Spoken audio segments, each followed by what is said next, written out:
and welcome to Atop the Fourth Wall, where bad comics burn. And welcome, my friends, to PSA Hell.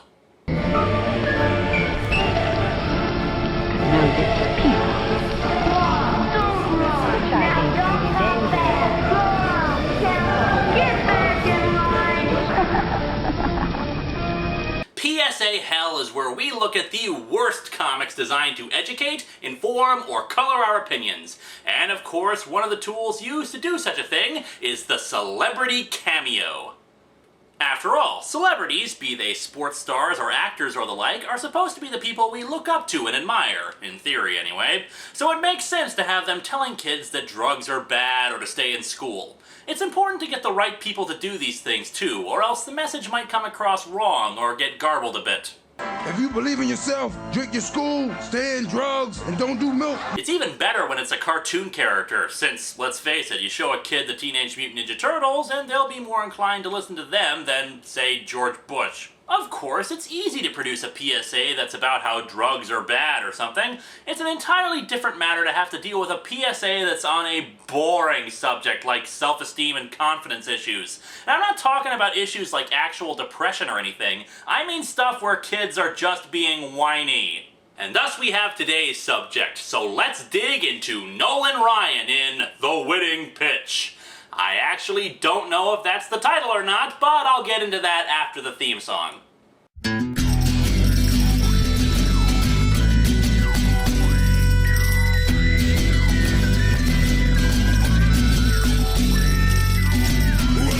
to Atop the Fourth Wall, where bad comics burn.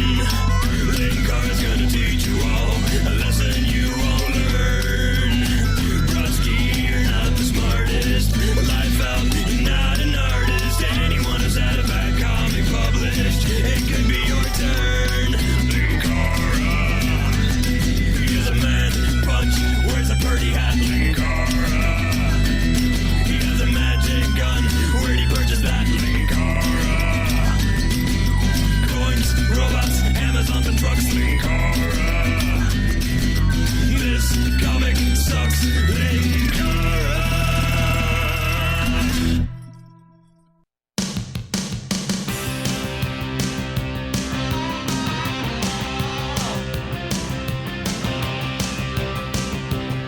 So the title of today's comic is Nolan Ryan, except the full title is Nolan Ryan in The Winning Pitch. And that's all well and good for the big logo taking up a third of the cover, but the copyright text actually states that it's called The Winning Pitch. It gets even better when the inside cover has a letter from Nolan Ryan wherein he says that this is an issue of Tony's Sports Comics, and the Tony's Sports Comics logo is indeed on the front cover. Someone want to make up their mind on just what the hell this thing is called?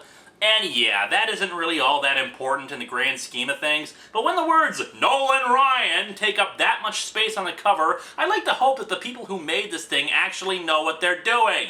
As for the cover itself, it is incredibly bland. Apparently the sun exploded or something, since the sky is completely yellow, and we have Nolan Ryan throwing a baseball that is apparently twitching based on those movement lines. Oh, and there's Tony the Tiger. Tony, I don't think it's allowed for you to be on the pitcher's mound during the actual game. So first there's the letter from Nolan Ryan. Dear sports fan, I hope you enjoy this issue of Tony's Sports Comics, trademark. The Winning Pitch is the story of how Tony the Tiger and I showed a boy named Paul that you don't have to be a great hitter to make it in baseball. I laced my Frosted Flakes with something weird that morning. Hoo boy! Remember, everyone can do some things well and other things not so well. If you emphasize your strong points and work on your weak points, you'll never strike out. Well, okay, you might strike out because you don't get to be good overnight, but that's not important. Don't ruin my baseball metaphor. To our readers, remember, you should not try any new sports activities or exercises without the advice and supervision of a coach or a physical education teacher. Do nothing on your own. Without supervision or guidance, you'll end up whacking yourself in the face with your own bat. And seriously, don't try new sports on your own. That's kind of a dick thing to tell kids. We open to the National Baseball Hall of Fame and Museum in Cooperstown, New York. We see a tour guide talking to some kids about Babe Ruth and other players, while one kid, Paul, examines a statue of Babe Ruth. Subsequently, Nolan Ryan and Tony the Tiger are also there, yet no one seems to be crowding around the two celebrities. Looks like the kid has a lot on his mind, eh, Nolan? Sure seems that way, Tony. I wonder what the problem is. Whatever it is, I'm sure it can be solved by sugary cereal. If he's talking to the babe, I'll bet it has something to do with baseball. You see, Mr. Ruth, I think I figured out how the Death Star plans being on Geonosis could actually make sense in relation to the Expanded Universe novels. Tony encourages Nolan Ryan to go talk to the kid. Hey, son, maybe I can give you a couple pointers.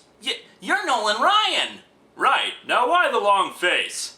It's your shirt, Mr. Ryan! That thing is hideous! Paul explains that he sucks at being a batter and he never seems to improve despite all the practice he puts into it. Well, I'm not much of a hitter myself, but that didn't stop me from making it in the big leagues. Sure, you're Nolan Ryan. 7 no-hitters and over 5,000 strikeouts. But I'm just Paul Smith. I'm just starting out in baseball. If I can't hit the ball, I'll never make it. Kid, were you paying attention in the slightest? He just said you don't need to be a batter to get into baseball. To show how much of an idiot this kid is, Nolan Ryan goes through the museum with him and shows him various people involved with baseball, be they pitchers, outfielders, or hell, just a team manager. So, where's Tony the Tiger during all of this? Did he need to get to a poker game with the Lucky Charms leprechaun? And those are just a few of them. This place is filled with people who made their mark without hitting the ball, because hitting the ball is only part of the story. Maybe for them, Nolan, but for me, it's the whole story. Why? You just admitted that you suck at it. Maybe you ought to actually try some different positions. The kid runs off bitching that he has to go watch a baseball game that he won't be asked to play in. Here's a tip, stop being a whiny idiot and maybe they'll let you play. Tony returns, I guess he had to use the bathroom or something, and asks Nolan how it went. He says it didn't go well. Let's follow Paul and get to the bottom of this. The bottom of what? The kid said he sucks at hitting the ball. Do you think there's some sort of huge conspiracy behind this? By the way, this was published in 1992 when Nolan Ryan was still playing. Doesn't he have a career to get back to or something? Anyway, they head out of the museum, but there's no sign of Paul. They start walking in no particular direction, and of course it's time to give Nolan Ryan's biography. He talks about how much he sucked at hitting the ball as a kid until he discovered how good his pitching was, which, according to this comic and Wikipedia, was pretty damn impressive. Tony gushes for a while about how much Nolan rocks and how they need to confer their wisdom onto the random child they ran into at a museum. And finding my strong points, that's what we've got to tell Paul. He may not actually be good at playing the game, but maybe his true calling is as a water boy. Paul, meanwhile, is doing what he does best, complaining about how much he sucks. Nobody can help me, not even Nolan Ryan. I'm starting to think this kid has a severe inferiority complex. If I can't hit, there's no way the kids will let me play. I'll never make the school team. And if I don't get on the school team, I'll never get into the major leagues. Yes, the elementary school baseball team is obviously the step right before the major leagues. It makes me so mad I could, not say anything and just throw a rock at a soda can. Ha! Let's see those Mountain Dew cans make fun of me now! Magically, Nolan Ryan is now sitting on a nearby log. Got a pretty good arm there. I'd clock that pitch at, 60 miles an hour. Did I mention that I'm a human speed gun? The question is, could you hit it again? Wow, it's Tony the Tiger! Those drugs I took must really be working! Tony sets the soda can back up, with his mind apparently, and tells Paul to try it again. The kid misses. See, I'm no good at anything! My inability to hit a can twice in a row is obviously evidence that I'm a failure at life. That was great! Huh? You're kidding, right? I mean, I missed. Oh, did you? I'm sorry, I didn't have my contact lenses in. Yeah, you suck then. No, Paul, Tony's serious, and I agree. You've got a really strong pitching arm. You just need to... Holy crap! What the hell's going on with Nolan Ryan's eyes? When did Nolan Ryan get possessed by a demon? Is Youngblood's disease spreading to baseball players now? Anyway, Paul is pumped now about the prospect of becoming a pitcher. Shouldn't this comic be over now? But Nolan stops him and says that there's a lot more to being a pitcher than just throwing the ball. He explains about an incident in 1967 when he hurt his arm and that too many newbie pitchers overstrain their muscles and how much you need to do to get yourself ready for it. This is one of those sadly ironic bits since apparently Nolan actually did damage his pitching arm a short time before his planned retirement. The two go back to Paul's house. Just make yourselves at home, guys. The first thing to remember is good nutrition. You'll burn up lots of energy pitching those strikeouts, so you've got to make sure to start every day off right. See, I knew Frosted Flakes would help resolve this situation. And now it's time for aerobics with Nolan Ryan, as he demonstrates some weightlifting techniques with light dumbbells. Jenny Craig, eat your heart out. Wow, I never knew becoming a pitcher was so complicated. That's because you're stupid, Paul. And you're not gonna believe this, but they then bring Paul outside to show him how to do different kinds of pitches. When did this become an instructional video? I thought this was like a self-esteem thing, you know? To help Paul stop being a manic depressive? To show that there's more to baseball than the guy at bat? When did this become Nolan Ryan's Guide to Pitching? This goes on for 2 pages of a 16-page comic. Using Nolan Ryan's instructions, Paul sends a ball straight to Tony. You just remember the tips I gave you. No, seriously, 2 I's there. Attack of the eye creatures. Did Mel Tillis write these titles or what? Tony and I will come by next week. Yes, become more involved in the life of someone you randomly met an hour ago. A week later, the 3 head out to a practice field, but there's already a group of kids there.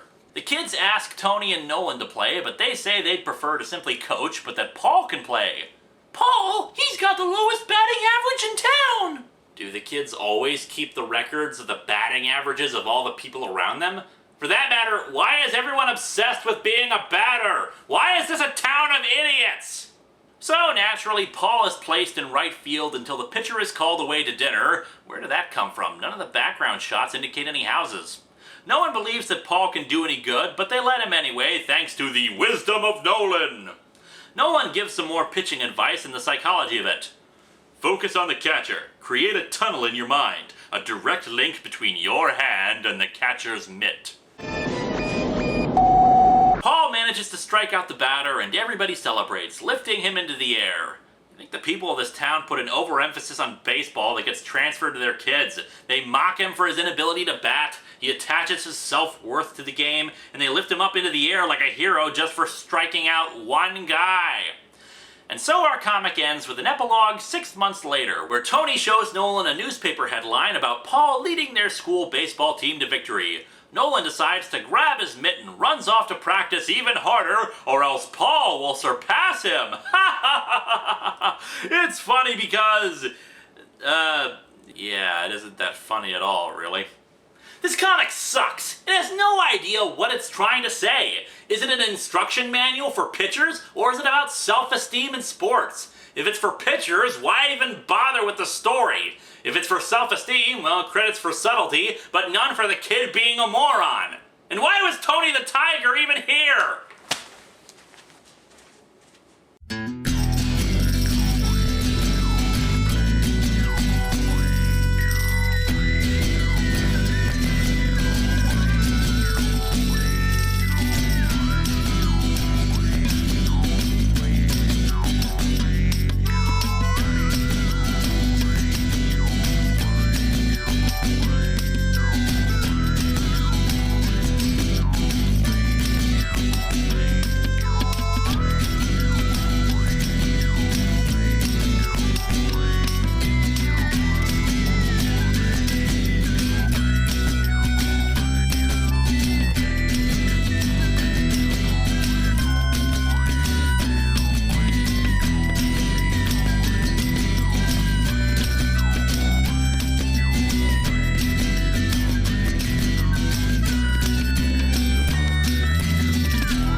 Cover is this Nolan Ryan stand-up picture.